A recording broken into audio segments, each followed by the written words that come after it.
So today our topic is a remarketing concepts. Remarketing concepts. अब ये remarketing concept basically होता क्या है, इसके बारे में थोड़ा सा हम लोग बात करेंगे। देखो, जनरली क्या होता है कि कई बार आप लोग प्रैक्टिकली देखते हो कि आपने जो भी चीज़ गूगल के ऊपर सर्च किया था वही सेम चीज़ आप लोगों को इंस्टाग्राम के ऊपर दिखना स्टार्ट हो जाता है।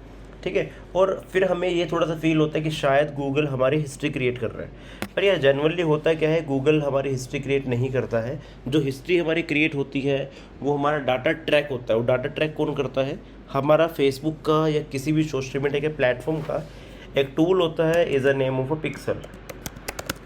पिक्सल ही एक ऐसा टूल है जो बेसिकली जब आप गूगल के ऊपर कुछ भी चीज़ सर्च करते हो, सर्च करने के बाद आप बेसिकली कैसे अपनी ऐड उन लोगों को दिखा सकते हो जो आपकी वेबसाइट के ऊपर विजिट कर चुका है।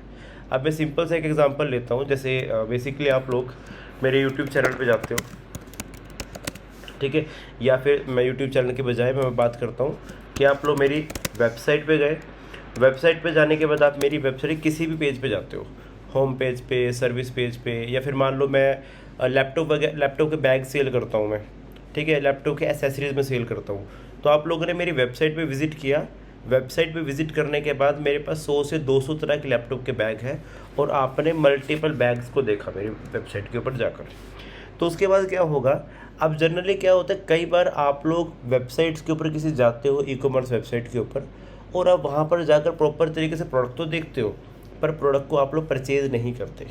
सो उस केस में होता क्या है, उस केस में ये होगा कि जब एक मार्केटिंग वाला बंदा जब चीज़ों को एनालाइज करेगा, वो बेसिकली एनालाइज करेगा कि यार वेबसाइट के ऊपर ट्रैफिक तो जनरेट हो रहा है पर शायद हमारे प्रोडक्ट का प्राइस ज़्यादा होने के कारण हमारा प्रोडक्ट सेल नहीं हो पा रहा है। तो सेम यही एग्जांपल लेते हैं कि सपोज मैं अपनी बात कर रहा हूँ कि मेरी एक वेबसाइट है जिस पे मैं अपने लैपटॉप के बैग सेल करता हूँ। आप लोगों की रिक्वायरमेंट थी, ठीक है, कि आपको लैपटॉप का बैग परचेज़ करना था, तो आप लोगों ने गूगल के ऊपर जाकर नॉर्मली सर्च किया बाय लैपटॉप बैग, और सपोज़ आपके सामने मेरी वेबसाइट आ जाती है। तो जब आपके सामने मेरी वेबसाइट आएगी तो मेरी वेबसाइट के ऊपर जितने भी तरह के लैपटॉप के बैग है वो सारे के सारे आपको वहाँ विजिबल हो जाएंगे। और विजिबल होने के बाद क्या होगा, अब आप मेरे बैग के ऊपर विजिट करना स्टार्ट करोगे। बैग 1 पे, बैग 2 पे, बैग 3 पे, बैग 4 पे, मल्टीपल बैग आप देखोगे पर आप बैग को परचेज़ नहीं कर रहे हो। उसका सबसे बड़ा रीज़न मैं यही मान के चलूँगा कि शायद प्राइस का इशू हो सकता है, क्योंकि आप लोगों ने अगर मेरे प्रोडक्ट को देखा है तो कहीं ना कहीं प्रोडक्ट में दम तो था। सो दैट्स वाई आप लोगों ने मेरे प्रोडक्ट को देखा है। अब अगर प्रोडक्ट में दम ही ना होता तो आप वेबसाइट तक ना पहुँचते, वेबसाइट तक ना पहुँचते आप मेरे प्रोडक्ट ना देखते। तो आपके लिए मेरी वेबसाइट भी बेटर है, मेरा प्रोडक्ट भी बेटर है, पर प्राइसिंग में कुछ ना कुछ इश्यूज़ हो सकते हैं। सेम यही चीज़ आप लोग भी देखते हो कि जब आपने किसी वेबसाइट के ऊपर जाकर कोई प्रोडक्ट देखा था, हो सकता है कि उस प्रोडक्ट की प्राइसिंग जो हो सपोज 5,000 रुपये हो और आपके अकॉर्डिंग वो प्राइस बहुत ज़्यादा है। अब ऐसा कभी भी नहीं होता जो कंपनी अपने प्रोडक्ट को बिल्ड कर रही है, या जैसे मैं अपनी बात करता हूँ, मेरे पास एक लैपटॉप बैग की वेबसाइट है, मैं लैपटॉप बैग को 5,000 का मार्केट में बेच रहा हूँ, तो ऐसा कभी नहीं होगा कि मैं उसको बनाने में मेरी जो कॉस्ट है वो 4,000 आएगी। मुझे बनाने में उसकी जो कॉस्ट आएगी 1,000 से 1,500 रुपये की आएगी। अब उसके बाद बेसिकली जो पर्सन मेरे लिए मार्केटिंग कर रहा है वो चीज़ों को एनालाइज तो करेगा कि यार वेबसाइट के ऊपर यूज़र्स आ रहे हैं, पर यूज़र्स के आने से क्या हो रहा है, प्रोडक्ट के प्राइस के कारण प्रोडक्ट सेल नहीं हो पा रहा है। अब यहाँ पर मार्केटिंग स्ट्रेटजी को हम फॉलो करेंगे। हम यहाँ पर अपने प्राइस का जो प्रोडक्ट का प्राइस होगा उसको थोड़ा सा हम लोग ड्रॉप करेंगे। लाइक पहले 5,000 का मिल रहा था बैग, अब हम लोग निकालेंगे सेल और हम उसी बैग को 3,499 रुपीज़ में सेल करना स्टार्ट कर देंगे। अब उसके बाद बेसिकली क्या होगा, सबसे पहले हम उन यूज़र्स को टारगेट करेंगे जिन यूज़र ने मेरे बैग को देखा था, ठीक है। अब यहाँ पर होगा क्या, यहाँ पर सबसे बड़ा क्वेश्चन ये आता है कि सर ये चीज़ कैसे पॉसिबल हो सकती है कि जो पर्सन आपकी वेबसाइट के ऊपर ऑलरेडी विजिट कर चुका है हम सिर्फ उसी को अपनी ऐड दिखा रहे हैं। तो ये पूरी की पूरी जो गेम होती है ये होती है पिक्सल की, ठीक है। अगर ये एग्जांपल आप लोगों को नहीं समझ आया तो मैं एक और एग्जांपल लेके चल सकता हूँ कि सपोज़ हमारे पास कोई एक पर्सन है जो बेसिकली, एक एग्जांपल मान के चलो, वो डिजिटल मार्केटिंग पढ़ाता है यूज़र्स को, ठीक है, वो स्टूडेंट्स को डिजिटल मार्केटिंग पढ़ाता है, पर उस पर्सन की ऑनलाइन प्रेजेंस कुछ भी नहीं है। अब यहाँ पर अगर ऑनलाइन प्रेजेंस नहीं होगी तो सिंपल सोबर सी बात ये है कि उसका जो प्रोडक्ट है वो कभी भी ऑनलाइन सेल हो ही नहीं सकता। देन अब जो पर्सन जिसकी ऑनलाइन प्रेजेंस नहीं है उसने थोड़ा सा विचार किया कि चलो एक काम करते हैं, अपना एक ऑनलाइन रिकॉर्डेड वीडियो वाला एक कोर्स लॉन्च करते हैं, जिस कोर्स का मोटिव होगा एडवांस फेसबुक कोर्स। एंड इस पर्सन ने प्रोडक्ट का प्राइस रखा, मीन्स कोर्स का प्राइस रखा 1500 रुपये। प्रोडक्ट के अंदर टोटल वीडियो जो है वो 15 वीडियो ही आप मान के चलो। तो यार क्वेश्चन यहाँ पे ये आता है, जब बंदे की कोई ऑनलाइन प्रेजेंस नहीं है, कोई इंस्टाग्राम नहीं है, कोई यूट्यूब नहीं है, कोई फेसबुक नहीं है, तो कौन ही इसके पास से इसका 1500 का कोर्स परचेज़ करेगा। ठीक है, अगर मैं ऐसी बात करूँ कि अगर कोई पर्सन मुझे फर्स्ट टाइम दिखता है, उसका कोर्स लेने की बात है, तो मैं कभी नहीं लूँगा। ठीक है, तो सेम यही चीज़ आती है कि अब उसका कोर्स को हम लोग बेचेंगे कैसे। तो सबसे पहली बात समझ लो, हम लोग डायरेक्टली कभी भी एडवांस फेसबुक कोर्स नहीं बेचने वाले। हम उसकी पहले ऑनलाइन प्रेजेंस क्रिएट करेंगे। हम स्टार्टिंग में बेचेंगे बेसिक फेसबुक कोर्स, और बेसिक फेसबुक कोर्स के अंदर हम मैक्सिमम रखेंगे सिर्फ 4 to 5 वीडियोस बस। ठीक है, अब उसके बाद क्या होता है, अगर मैं 4 to 5 वीडियोस रख रहा हूँ तो ऑब्वियस बात है प्रोडक्ट का जो प्राइस होगा कम चला जाएगा। प्रोडक्ट का प्राइस आप रखो लाइक 299 रुपीज़। अब सबसे बड़ा क्वेश्चन तो ये आता है कि यार ये जो ई कॉमर्स वेबसाइट्स होती हैं जितनी भी, इनके ऊपर आप जनरली देखते हो कि जो प्रोडक्ट का प्राइस होता है वो 1 से 2 रुपये कम रखते हैं। ठीक है, पहली बात तो इस टर्म को बोलते क्या है, इस टर्म को बोला जाता है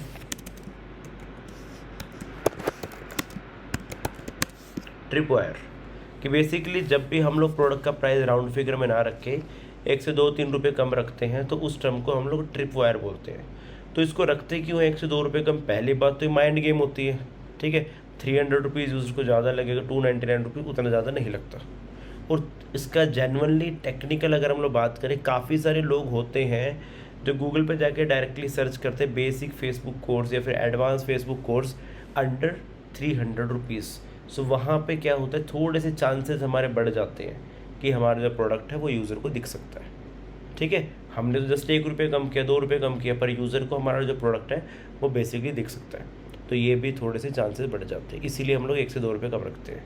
अब क्वेश्चन आता है कि मैंने जो बेसिक फेसबुक कोर्स निकाला है 4 से 5 वीडियोज़ का, जिसका प्राइस है 299 रुपीज़, उसकी हम लोग बेसिकली अपनी ऐड रन करेंगे फेसबुक के ऊपर, और जो ऐड रन होगी वो होगी हमारी सेल्स की। ठीक है, बाय चांस एक छोटा सा आप एग्जांपल मानो कि हमने हफ्ता भर अपनी ऐड चलाई या फिर 10 दिन पर हमने अपनी ऐड चलाई, आपकी ऐड पहुंच जाती है 10 लाख पीपल्स के पास, 10 लाख लोगों के पास आपकी ऐड पहुंचती है। मैं एक छोटा सा एग्जांपल मान के चलता हूं कि उसमें से 2000 लोगों ने आपकी ऐड के ऊपर क्लिक किया, और 2000 में से आप मान लो कि सपोज सिर्फ 500 लोगों ने आपके प्रोडक्ट को परचेज़ किया, मीन्स आपके कोर्स को परचेज़ किया। ठीक है, 10 लाख लोगों तक ऐड पहुंची थी, सिर्फ 500 लोगों ने आपके प्रोडक्ट को परचेज़ किया।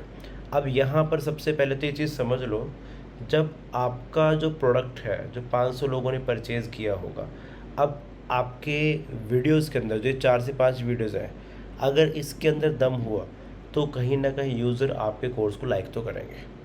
ठीक है, अब मुद्दे की बात ये आती है कि जिन्होंने हमारे कोर्स को 500 रुपये देकर परचेज़ किया था, हमारे कोर्स के अंदर टोटल 5 वीडियोज़ हैं। मैं एक छोटा सा एग्जांपल मान के चलता हूँ कि अगर पर्सन पर डे के अकॉर्डिंग एक वीडियो को देखता है तो 5 दिनों के अंदर हमारा पूरा का पूरा कोर्स ख़त्म हो जाएगा। बट आफ्टर 7 डेज़ क्या, आफ्टर 7 डेज़ हम दोबारा से अपनी ऐड को रन करेंगे। ठीक है, अब की बार जो हमारी ऐड रन होगी वो होगी हमारी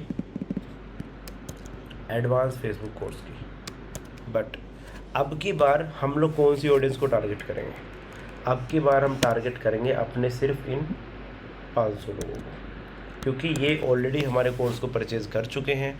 मींस इनके लिए मैं एक नया टीचर नहीं हूँ, ये ऑलरेडी मेरे कोर्स को परचेज़ करके बैठे हैं। अब समझ लेना भाई कि अगर आपके कोर्स में दम हुआ, उन 4 से 5 वीडियो में अगर आपके दम है, तो 101% आपका एडवांस कोर्स फेसबुक कोर्स से बिक जाएगा। ठीक है। अब दूसरी बात हमारे पास ये क्वेश्चन आता है कि ये चीज़ कैसे पॉसिबल हो सकती है कि हम अपनी ऐड सिर्फ सिर्फ उन्हीं 500 लोगों को तक दिखा सकते हैं। सो इसके लिए आपको कुछ नहीं करना, उसके लिए सबसे पहले आपको कनेक्ट करना पड़ेगा अपना फेसबुक का पिक्सल अपनी वेबसाइट के साथ। अब पिक्सल के बारे में थोड़ा बात करते हैं भाई, थोड़ा सा ध्यान से समझने की कोशिश करना, जो चीज़ ना समझ आए प्लीज़ एक बार मैसेज ड्रॉप कर देना, ठीक है। चलिए, तो सबसे पहले पिक्सल जो होता है, this is a remarketing tool, ठीक है। ये आपका रीमार्केटिंग करने के लिए टूल होता है। रीमार्केटिंग का मतलब होता है कि एक पर्सन जिसने जो हमारे प्रोडक्ट को देख चुका है और उसने प्रोडक्ट को परचेज नहीं किया, अब उस प्रोडक्ट की ऐड में यूज़र को बार बार दिखाता रहता है जब तक प्रोडक्ट को परचेज नहीं कर लेगा, ठीक है। पिक्सल जो होता है बेसिकली वो टोटल 3 तरह का पिक्सल आपका होता है, स्टैंडर्ड, इवेंट और कस्टम पिक्सल। सबसे पहला पिक्सल आता है standard pixel, event and is a custom pixel, ठीक है। अब जेन्युइनली स्टार्ट होता है कि पिक्सल क्या होता है, कितने तरह का पिक्सल है, देन उसको कनेक्ट कैसे करेंगे। सबसे पहली बात 3 तरह का पिक्सल है जो मैं यहाँ पे नोट डाउन कर चुका हूँ। स्टैंडर्ड पिक्सल है, इवेंट पिक्सल है, कस्टम पिक्सल है। स्टैंडर्ड पिक्सल का काम क्या होता है? स्टैंडर्ड पिक्सल का काम होता है आपके वेबसाइट के ऑल यूज़र्स को टारगेट करना। अब मैं पहले समझा रहा हूँ, फिर एग्जाम्पल के थ्रू बताऊँगा चीज़ें। इवेंट पिक्सल का मतलब होता है आप स्पेसिफिक वेब पेज ऑडियंस को टारगेट कर सकते हो। And what is the custom pixel? ये आपके अकॉर्डिंग वर्क करेगा, ठीक है। जो आपकी रिक्वायरमेंट है ये आपको वो करके देगा, ठीक है भाई। अब एक एग्जांपल समझते हैं। सपोज एक मार्केट के अंदर एक अच्छा सा एक इंस्टीट्यूट है, ठीक है।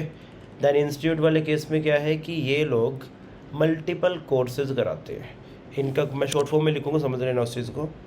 ये लोग डिजिटल मार्केटिंग कोर्स भी करा रहे हैं, ये लोग बेसिकली डेटा साइंस भी कराते हैं, ये लोग वेब डेवलपमेंट भी कराते हैं, ये लोग पाइथन भी कराते हैं, ये लोग HTML भी कराते हैं, ठीक है। सपोज़ ये लोग आईलेट्स भी कराते हैं, ठीक है। और ये लोग मशीन लर्निंग का कोर्स भी करा रहे हैं। तो अब सिंपल सी बात है, अगर एक इंस्टीट्यूट मल्टीपल कोर्सेज करा रहा है तो अपनी वेबसाइट के ऊपर वो हर चीज़ शो करेगा। और अगर एक वेबसाइट के ऊपर मल्टीपल पेजेस हैं तो ऑडियंस भी उसके पास मल्टीपल तरह की आएगी। मींस डिजिटल मार्केटिंग वाली ऑडियंस भी आएगी उसकी वेबसाइट पे, डाटा साइंस वाले भी, वेबसाइट डेवलपमेंट वाले भी, XYZ सारे टूल्स की, ठीक है। अब यहाँ पर क्वेश्चन आता है कि मेरे पास मल्टीपल तरह की ऑडियंस आती है डिजिटल मार्केटिंग एंड सभी तरह कोर्सेज की। हम लोग डिसाइड करते हैं कि हम लोग अपनी डिजिटल मार्केटिंग कोर्स की ऐड को रन करते हैं, ठीक है। हम लोगों ने एक बहुत अच्छा क्रिएटिव बनाया, बहुत अच्छा क्रिएटिव बनाने के बाद हम लोगों ने अपनी ऐड को रन कर दिया with the help of a pixel. सबसे पहला क्वेश्चन ये आता है कि अगर मैं डिजिटल मार्केटिंग कोर्स की ऐड को रन करता हूँ तो उस केस में मुझे कौन सा पिक्सल चूज़ करना चाहिए, ठीक है। समझ लेना मैं पिक्सल क्यों चूज़ कर रहा हूँ, क्योंकि मैं सिर्फ उस ऑडियंस को टारगेट करना चाहता हूँ जो मेरी वेबसाइट के डिजिटल मार्केटिंग वाले पेज के ऊपर आई थी। मैं न्यू ऑडियंस को टारगेट नहीं कर रहा हूँ, ये चीज़ समझ लेना। अगर पिक्सल की बात आ रही है तो कहीं ना कहीं हम लोग न्यू ऑडियंस की बात नहीं कर रहे हैं, हम लोग अपनी प्रीवियस ऑडियंस की बात कर रहे हैं जो ऑलरेडी हमारी वेबसाइट के ऊपर आ चुकी है, ठीक है। अगर थोड़ा सा और डीप में चले, मान के चलो कि इंस्टीट्यूट की जो वेबसाइट है डिजिटल मार्केटिंग वाले पेज पे 100 लोग आए हैं, ठीक है। डाटा साइंस वाले मान लो 200 लोग आए हैं, ऐसे ही सभी पेजेस पे यूज़र्स आने स्टार्ट हो गए आपके। तो मैं सिर्फ इन्हीं 100 लोगों को अपनी ऐड दिखाना चाहता हूँ। तो अगर मुझे प्रीवियस ऑडियंस को अपनी ऐड दिखानी तो मतलब मुझे पिक्सल यूज़ करना पड़ेगा। बट क्वेश्चन आता है कौन सा पिक्सल भाई? समझो, अगर मैं डिजिटल मार्केटिंग कोर्स की ऐड चला रहा हूँ और गलती से अगर मैंने स्टैंडर्ड पिक्सल चूज़ कर दिया तो मेरी जो ऐड होगी वो डिजिटल मार्केटिंग की ऑडियंस को तो दिखेगी जो वो 100 लोग आए थे मेरी वेबसाइट के ऊपर। उसके साथ साथ data science, website development, Python, HTML, IELTS, machine learning सभी को मेरी ऐड दिखनी स्टार्ट हो जाएगी, ठीक है। एंड देन फिर आप यहाँ फंस जाओगे, क्योंकि जो पर्सन IELTS का कोर्स करना चाहता है उसको मैं डिजिटल मार्केटिंग की ऐड क्यों दिखा रहा हूँ भाई? समझ रहे हो ना। अगर मैं डिजिटल मार्केटिंग कोर्स की ऐड चला रहा हूँ तो उस केस में मुझे स्पेसिफिक वेब पेज ऑडियंस को टारगेट करना पड़ेगा। मीन्स मुझे सिर्फ इस पेज की ऑडियंस को टारगेट करना पड़ेगा। तो उसको चूज़ करने के लिए आप यूज़ करोगे अपने इवेंट पिक्सल, ठीक है। एंड नेक्स्ट आता है आपका कस्टम पिक्सल का ऑप्शन। कस्टम पिक्सल का ऑप्शन में एक बहुत अच्छा ऑप्शन आता है। कस्टम पिक्सल के ऑप्शन में होता है कि लाइक मान लो आपने कोई लीड जनरेशन की ऐड चलाई थी, और लीड जनरेशन की ऐड में क्या होता है कि जब यूज़र आता है आपकी ऐड के ऊपर क्लिक करता है, मान लो 500 लोगों ने आपकी ऐड पे क्लिक किया, तो ऐसा तो बिल्कुल नहीं होगा ना कि 500 के 500 लोग ही आपके इंक्वायरी फॉर्म को फिलअप कर देंगे।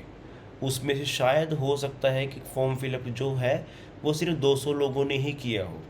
अब मैं चाहता हूँ कि मैं अपनी ऐड सिर्फ उनको दिखाना चाहता हूँ जिन्होंने मेरी ऐड के ऊपर क्लिक किया बट इंक्वायरी फॉर्म को फिलअप नहीं किया। मीन्स वो 300 लोग, 500 में से 200 ने तो फिलअप कर दिया था, 300 लोग बचे। मैं सिर्फ उन 300 लोगों को अपनी ऐड दिखाना चाहता हूँ। या फिर आप ये भी कर सकते हो कि उन 500 में से जितने लोगों ने फॉर्म को फिलअप किया था मैं सिर्फ उनको अपनी ऐड दिखाना चाहता हूँ। तो हर चीज़ पॉसिबल है भाई, ठीक है। ये आपको कस्टम पिक्सल के अंदर आता है, तो मीन्स आप अपने अकॉर्डिंग काम कर रहे हो, ओके। तो अब हम लोग सबसे पहले बढ़ते हैं आगे की तरफ कि पिक्सल कैसे कनेक्ट करना है। तो बहुत इजी होता है, मैं आपको पिक्सल कनेक्ट करके दिखा देता हूँ एक बार। तो मैं अपना फेसबुक लॉगिन करता हूँ। आपको सबसे पहले अपने फेसबुक के एड्स मैनेजर वाले अकाउंट पे आ जाना है। आपका ये एड मैनेजर अकाउंट ओपन हो जाता है। एड मैनेजर अकाउंट के अंदर आपको यहाँ पर एक ऑप्शन दिखेगा जिसका नाम होगा ऑल टूल्स, ठीक है। हम लोग ऑल टूल्स पे क्लिक करते हैं। ये ऑप्शन सभी के पास मिलेंगे भाई। ऑल टूल्स पे क्लिक करने के बाद आपको यहाँ पे एक ऑप्शन दिखेगा बिजनेस सेटिंग्स का। आप बिजनेस सेटिंग पे क्लिक करो।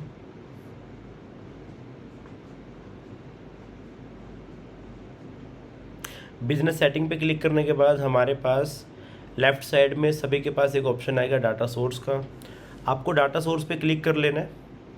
डाटा सोर्स पे क्लिक करते हैं और यहाँ पर आपको एक ऑप्शन दिखेगा डाटा सेट्स एंड पिक्सल का। आपको डाटा सेट एंड पिक्सल पे क्लिक करना है। दूसरी बात एक और बताया तो भाई साहब, हो सकता है कि शायद आप लोगों के पास बिजनेस सेटिंग पे क्लिक करने के बाद ये ऑप्शन आए ही ना। उसका सबसे बड़ा रीज़न क्या होगा, बिकॉज मैं आपको प्रैक्टिकली दिखा रहा हूँ। बिकॉज हो सकता है कि आप लोगों ने अपना बिजनेस पोर्टफोलियो नहीं बनाया हो। अगर आप लोगों ने बिजनेस पोर्टफोलियो नहीं बनाया होगा तो भाई आपके पास बिल्कुल भी एड मैनेजर के अंदर जो बिजनेस सेटिंग का ऑप्शन है वो वर्क नहीं करेगा, ठीक है। तो बिजनेस पोर्टफोलियो क्रिएट करना बहुत इजी होता है भाई। बिजनेस पोर्टफोलियो क्रिएट करने के लिए हमारे पास ऑप्शन होता है क्रिएट आ बिजनेस पोर्टफोलियो। आपको इस पर क्लिक करना है और क्लिक करने के बाद आपको यहाँ पर पोर्टफोलियो का एक नाम रखना है, ये किसी को दिखता नहीं है। और यहाँ पे आप एंटर यूर कॉन्टैक्ट इन्फो, आप इसमें अपना नाम डाल सकते हो, अपनी मेल आईडी डाल सकते हो, देन आप क्रिएट कर सकते हो, ठीक है। जैसे आप लोग क्रिएट करोगे आपका बिजनेस पोर्टफोलियो क्रिएट हो जाएगा। उसके बाद आप बहुत इजी तरीके से अपना पिक्सल कनेक्ट कर सकते हो, ठीक है। चलो अब उसके बाद अगेन बता रहा हूँ, हमने बिजनेस सेटिंग पे जब क्लिक किया था हम यहाँ पहुँच चुके थे। पहुँचने के बाद हमारे सामने यहाँ पे एक ऑप्शन आएगा डाटा सेट एंड पिक्सल का। आपको डाटा सेट एंड पिक्सल पे क्लिक करना है। डाटा सेट एंड पिक्सल पे क्लिक करने के बाद आपको यहाँ से एक डाटा सेट क्रिएट करना है। चलो एक डाटा सेट क्रिएट करते हैं।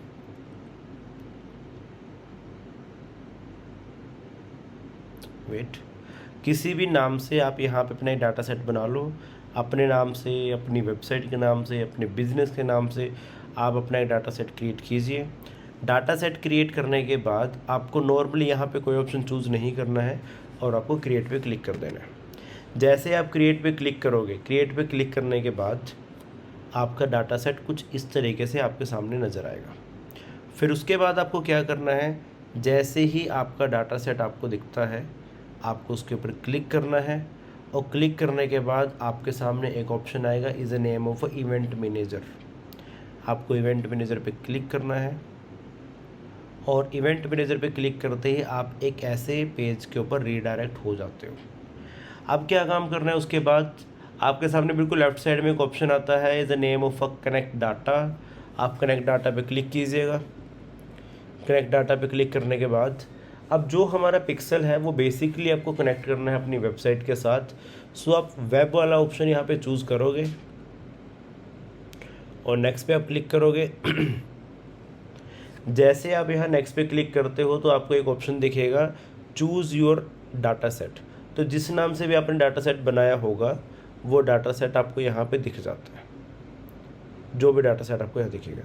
आपको सिंपल सा अपना डाटा सेट चूज़ करना है, नेक्स्ट पे क्लिक करना है और उसके बाद अगेन क्लिक करना है अपने डाटा सेट के ऊपर और नेक्स्ट पे क्लिक कर देना है।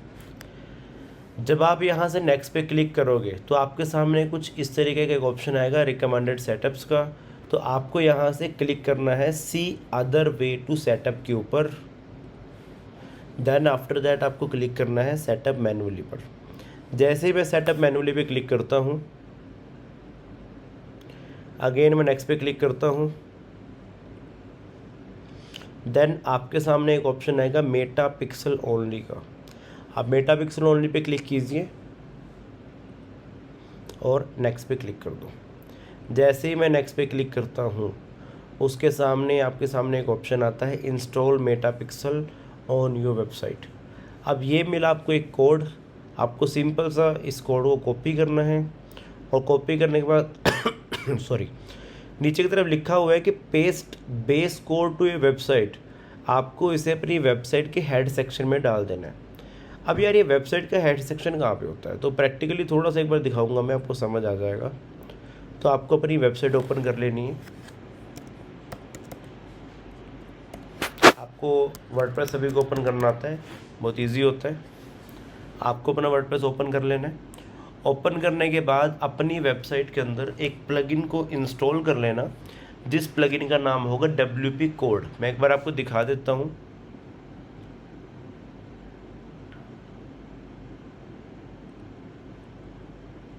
प्लगइन का नाम होगा WP कोड। जब आप इसको सर्च करते हो एक ब्लू कलर का लोगो है, आप देख सकते हो WP कोड के नाम से। जब आप इस प्लगइन को इंस्टॉल करोगे, देन इंस्टॉल करने के बाद ये प्लगइन बिल्कुल आपको आपके डैशबोर्ड के बॉटम में कोड स्निपेट के नाम से दिखेगा ऐसे। और आपको कोड स्निपेट के ऊपर माउस लेके जाना है और देन आपके सामने ऑप्शन आता है हेडर एंड फुटर का। आप हेडर एंड फुटर पे क्लिक कीजिए। हेडर एंड फुटर पे क्लिक करने के बाद जो कोड बेसिकली आपको मिला था वो कोड आपको यहाँ पे पेस्ट कर देना है अपने हेडर के अंदर। बाय चांस हो सकता है कि यहाँ पहले से कोई कोड आपने यूज़ किया हो, तो कोई घबराने की ज़रूरत नहीं है। अगर कोई कोड यहाँ लिखा हुआ है, अपने कोड जहाँ पे आपको कोड ख़त्म हो रहा है वहाँ पे आप क्लिक करो, एंटर करो 1 से 2 बार और अपने कोड को जो आपको मिला है मेटा की तरफ से वो कोड आप यहाँ पेस्ट कर दो। पेस्ट करने के बाद देखो नीचे की तरफ जैसे ये हेडर है, ये बॉडी है, ये फुटर है, इसमें कुछ भी काम करने की ज़रूरत नहीं है। बॉडी में और फुटर में आपको सिर्फ हेडर में काम करना है और अपने कोड को आप यहाँ से सेव कर दोगे। और सेव करने के बाद सिंपल सा आपको यहाँ कंटिन्यू पे क्लिक करना है और डन पे क्लिक कर देना है। जैसे ही आप डन पे क्लिक करोगे आपका जो पिक्सल है प्रॉपर तरीके से वो कनेक्ट हो चुका है। और जब आपका पिक्सल कनेक्ट हो जाता है सो इस तरीके से वहाँ पे डाटा देखना स्टार्ट होता है। बिकॉज मेरा पिक्सल ऑलरेडी कनेक्टेड था, सो दैट्स वाई मेरे सामने यहाँ पे डाटा मुझे दिख रहा है। आप देख सकते हो लास्ट रिसीव 21 मिनट्स में 2.2K इवेंट्स जनरेट हुए मेरे वेबसाइट के ऊपर। अभी इवेंट्स क्या होते हैं, इवेंट्स तो आगे चल के आपको समझ आ जाएगा, ठीक है। बट फ़िलहाल के लिए अब मुद्दे की बात ये आती है कि आपका जो पिक्सल है आप उसको इस तरीके से कनेक्ट कर लोगे और कनेक्ट करने के बाद अब आपको चेक भी करना पड़ेगा पिक्सल इज़ वर्किंग और नॉट। कैसे आपको चेक करना है, आपको बेसिकली अपने क्रोम के अंदर एक एक्सटेंशन अपलोड करनी है। Extension name is Meta pixel helper. डाल के दिखा देता हूँ, समझ आपको आ जाएगा बहुत ईजिली कि कैसे एक्सटेंशन डलती है और एक्सटेंशन को यूज़ कैसे करते हैं। देखो आपको नॉर्मली गूगल पे जाना है,